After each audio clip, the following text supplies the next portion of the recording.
یہ جو لفظ ہے علم آدم الاسماء کلها، اللہ نے آدم کو ہر چیز کا علم سکھا دیا، تمام اسماء سکھا دی۔ علامہ اسماعیل حقی رحمۃ اللہ علیہ تفسیر کرتے ہوئے روح البیان میں فرماتے ہیں تمام فرشتوں کے، تمام مخلوقات کے، قیامت تک آنے والی اولاد کے، جمادات کے، نباتات کے، جنت کے پتے، جنت کی حوریں، حتیٰ کہ پیالہ، دودھ نکالنے والا برتن، ہر اس چیز کا علم سکھا دیا جو کائنات میں ایگزسٹ کرتی تھی یا کرے گی۔ اللہ تعالیٰ نے ہر اس چیز کا علم آدم علیہ السلام کو سکھا دیا، اور اس پر مزید علم کی وسعت کو بیان کرتے ہوئے حضرت مفتی احمد یار خان نیمی رحمۃ اللہ علیہ فرماتے ہیں یہ جو لفظ ہے نا اسماء، اس کی وضاحت کرتے ہوئے فرماتے ہیں اللہ نے کیا سکھایا؟ دنیا میں ہزاروں بولیاں بولی جاتی، بولی جائیں گی، لاکھوں بولیاں، لاکھوں لہجے، ایک ایک لفظ کی حقیقت، لفظ کی خاصیت، چیزوں کے نام کی خاصیت، ایک لفظ کو کئی زبانوں میں کئی کچھ کہا جاتا ہے۔ مثلا پانی اردو میں کہا جاتا ہے، آب فارسی میں کہا جاتا ہے، واٹر انگلش میں کہا جاتا ہے، ہندی میں اسے جم کہتے ہیں، عربی میں اسے معاون کہتے ہیں۔ ہر زبان کے اندر جو لفظ کو کہا جاتا تھا اللہ نے یہ بھی آدم کو سکھایا۔ ہر زبان، ہزاروں زبانیں بولی جائیں گی، ہزاروں زبانوں کے اندر ہزاروں خواص ہوں گے۔ اب میں نے پانی کی مثال دی، پانی کا ایک لفظ ہزاروں زبانوں میں ہزاروں نام ہوں گے، صرف نام نہیں، اس کی ہزاروں صفات ہوں گی۔ مثلا پانی کھارا ہے، میٹھا ہے، ٹھنڈا ہے، گرم ہے، کھاری ہے، بھاری ہے، ہلکا ہے، کالا ہے، سیاہ ہے، اور یہ ساری کیفیات صفات سمیت اللہ نے سکھائی آدم علیہ السلام، صفات سمیت۔ اور تیسری وضاحت مفسرین نے فرمائی ہے کہ اللہ تعالیٰ نے آدم علیہ السلام کو جو تعلیم دی ہے، اسماء اس کی واحد آتی ہے اسم، بول تو نہیں ہو رہے آپ بڑی خاموشی سے میرا خیال سن رہے ہیں آپ کو، سبحان اللہ کی صدا نہیں آ رہی؟ یہ صرف اس لیے چیک کر رہا ہوں کہ بندے سو نہ جائیں، ورنہ مجھے یہ کہلوانے کا شوق نہیں ہے۔ بندہ جو شوق سے دل سے کہے وہی اثر تر و تازگی ہوتی ہے، مجبور کر کے کسی سے داد نہیں لی جاتی۔ تو میں عرض کر رہا ہوں کہ اسماء اسم کی جمع ہے، اور اسم کا ایک مطلب ہوتا ہے پہچان۔ اسم کا ایک مطلب کیا ہوتا ہے؟ اللہ نے صرف چیزوں کے نام نہیں بتائے، ناموں کے ساتھ ان چیزوں کی پہچان، بلکہ جڑی بوٹیوں کے کمال، جڑی بوٹیوں کی خاصیات، ایک چیز کا نام سکھایا، ساتھ میں یہ بھی بتایا کہ یہ کام کیا کرتی ہے، اس کی خاصیات کیا ہے، اس کے فوائد کیا ہیں، اس کے نقصانات کیا ہے۔ الغرض 7 لاکھ زبانیں اللہ نے آدم علیہ السلام کو سکھائی، 7 لاکھ زبانیں سکھائی اللہ نے آدم علیہ السلام کو، اور پھر فرشتوں کے سامنے یہ نام رکھے۔ اس کے لیے تو صرف کون نہیں بنتا ہے نا، اس نے تو سکھانا ہے آدم علیہ السلام۔ ہمارے ہاں پی ایچ ڈی کرنے کے لیے کوئی 2 سال 3 سال لگتے ہوں گے، ہمارے ہاں ایم اے کرنے کے لیے 2 سال کا عرصہ پڑھنا پڑتا ہوگا، ہمارے ہاں 16 سالہ تعلیمی مرحلے تک جاتے ہوئے عرصہ گزرتا ہے، استاد کے سامنے بیٹھنا پڑتا ہے، جناب والا صبح شام دن گزارنا پڑتا ہے، وقت صرف کرنا پڑتا ہے، تختیاں کالی کرنی پڑتی ہیں، قلم چلانا پڑتا ہے، صفحے پلٹنے پڑتے ہیں، پھر جا کر وہ بندہ ڈگری ہولڈر ہوتا ہے، اور پھر جا کر وہ علم آتا ہے جو انسان کی بصیرت و طاقت میں ہوتا ہے۔ لیکن خالق کائنات کو سکھانے میں تو ایک لمحہ نہیں لگا، وہ تو کل کر کے فرماتا ہے کہ سیکھنا تو آدم نے سب کچھ سیکھ لیا۔ یہ آدم علیہ السلام ہے حضرات، توجہ، یہ آدم علیہ السلام ہے جن کے علم کی وسعت کا یہ عالم ہے۔ علم آدم الاسماء کلھا، اللہ نے آدم علیہ السلام کو ہر چیز کا علم خاصیت سمیت عطا فرمایا۔ یہ آدم علیہ السلام کا علم ہے، تو مجھے بتاؤ کہ معراج کی سب جس کے پیچھے آدم کے ہے، پیچھے اس امام کے، اس امام کے علم کا علم کیا ہوگا؟ یہ آدم علیہ السلام کا علم ہے، اور حضور کی حدیث واضح طور پر دلیل، حضور نے فرمایا علمت اسماء کلھا کما علم آدم الاسماء کلھا، جس طرح آدم علیہ السلام کو ہر چیز کا علم سکھا دیا گیا، اللہ کے پیارے محبوب فرماتے ہیں اللہ نے مجھے بھی ہر چیز کا علم سکھا دیا، مجھے بھی ہر چیز کا علم عطا کر دیا۔ کسی کو یہ وسوسہ ہوا، ذہن میں خیال آیا کہ کبھی کبھار شیطان کا علم نبی سے بڑھ جاتا ہے، معاذ اللہ، کسی کے ذہن میں وسوسہ پیدا ہو گیا، خیال شیطان کا علم کبھی کبھار نبی کے علم سے بڑھ جاتا ہے معاذ اللہ. کتابوں میں لوگوں نے لکھ دیا. اب یہ جو واقعہ پیش آیا تھا آدم علیہ السلام کو علم سکھانے والا، ابلیس اس مجلس میں موجود تھا. ابلیس اس فرشتوں کی مجلس میں موجود تھا جب اللہ نے فرمایا تھا ہم بے ہم یسماء ہؤلاء. آدم بتاؤ ان کو نام، ان کو نہیں پتا. بتاؤ ان چیزوں کے نام یہ نہیں جانتے، انہیں علم نہیں ہے. آدم آپ بتائیے. اس مجلس میں ابلیس موجود تھا. اگر شیطان کا علم نبی سے بڑھ جاتا تو اس وقت وہ لا علم کا اظہار کیوں کرتا؟ اس وقت اس نے کیوں کہہ دیا کہ لا علم لنا، مجھے کوئی پتہ نہیں ہے؟ اس کا مطلب یہ ہوا کہ نبی کے علم کا مقابلہ مخلوق میں سے کسی کرنے کی کسی کے شکل ہے ہی نہیں. مخلوق میں سے کوئی شخص علم کا مقابلہ کر نہیں سکتا. تو مجھے آدم علیہ السلام کے علم کی تحقیق پڑھتے پڑھتے یہ ذہن میں خیال آیا کہ کسی بندے نے یہ سوال کر دیا کہ آدم علیہ السلام کے علم کو میں مانتا ہوں کیونکہ اسے اللہ نے سکھایا، کیونکہ انہیں اللہ نے سکھایا. میں مانتا ہوں کہ ان کے پاس ایسا علم تھا. رہتی دنیا تک اور کائنات کے ہر آخری ذرے تک، کائنات کے آخری دن تک جو کچھ دنیا میں آنا تھا، ہر اس چیز کا نام کیفیت سمیت اللہ نے آدم کو سکھا دیا. کہتا میں مانتا ہوں آدم علیہ السلام کے اس علم. میں نے کہا کیوں مانتے ہو؟ اس لیے کہ اللہ نے سکھایا. میں نے کہا میں مانتا ہوں کہ اللہ نے میرے نبی کو کائنات کی ہر چیز کا علم عطا فرمایا.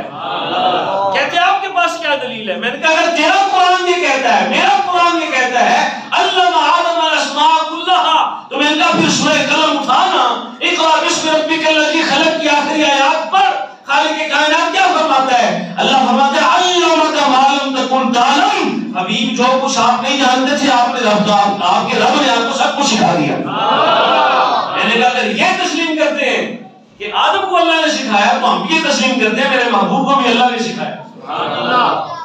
تو وہ آدم علیہ السلام ہیں جن کو فخر ہے مصطفیٰ پر. وہ آدم علیہ السلام ہیں جو مقتدی ہے میرے نبی کی. وہ آدم علیہ السلام ابو البشر ہونے کے باوجود، اللہ اکبر کبیرہ، ابو البشر ہونے کے باوجود، علم کی وسعت اور خزانے سینے میں لینے کے باوجود انہیں فخر ہے مصطفیٰ کریم علیہ السلام پر. اور میرے حضور فرماتے ہیں مجھے اللہ نے اتنی شانیں دی ہیں کہ ساری کائنات قیامت کے دن میرے جھنڈے کے نیچے جمع ہوگی. ساری کائنات میرے جھنڈے کے نیچے جمع ہوگی. ولا فخر، اور مجھے اس بات پہ فخر نہیں.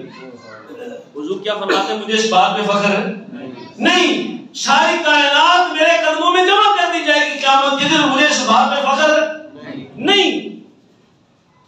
اور میں اس کر رہا تھا کہ آدم علیہ السلام کے علم کی وسعتوں کو دیکھ کر میں جب حضور علیہ السلام کے شہر میں پہنچا اور خیالات میں جب میں نے ان کے علم کی جو ہے وہ تحقیق شروع کی اور معلومات حاصل کرنا شروع کی تو مجھے ایک حدیث وہ بھی ملی کہ حضور فرماتے ہیں شب معراج خالق کی کائنات نے اپنا دست قدرت میری پشت پہ رکھا.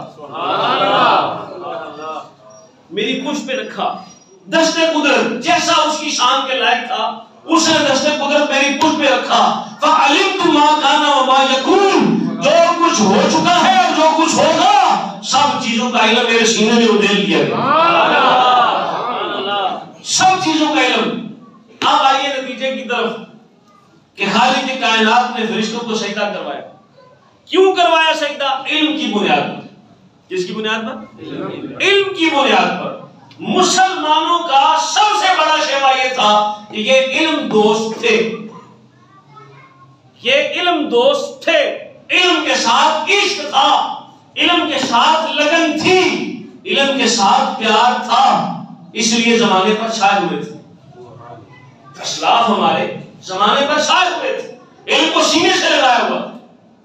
اور آج ذلت و رسوائی کا ایک سبب یہ بھی ہے کہ ہم نے پڑھنا چھوڑ دیا، تعلیم حاصل کرنا چھوڑ دی، ہم نے دین و دنیا پڑھنا چھوڑ دی. وقت کہاں ضائع ہوتا ہے؟ موبائل. وقت کہاں برباد ہوتا ہے؟ گلیوں چوکوں چوراہوں.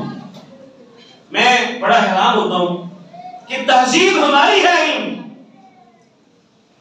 تلقین ہماری ہے علم. جس امت کو ملنے والے قرآن کی پہلی تعلیم اقرا ہو کہ پڑھ اللہ کے نام سے، جس امت پر اترنے والے قرآن کا پہلا درس یہ ہو کہ پڑھ اللہ کے نام سے، سیکھ اللہ کے نام سے. اس قوم نے علم کو بلا دیا اور پکڑا پڑا کس نے اس علم کو؟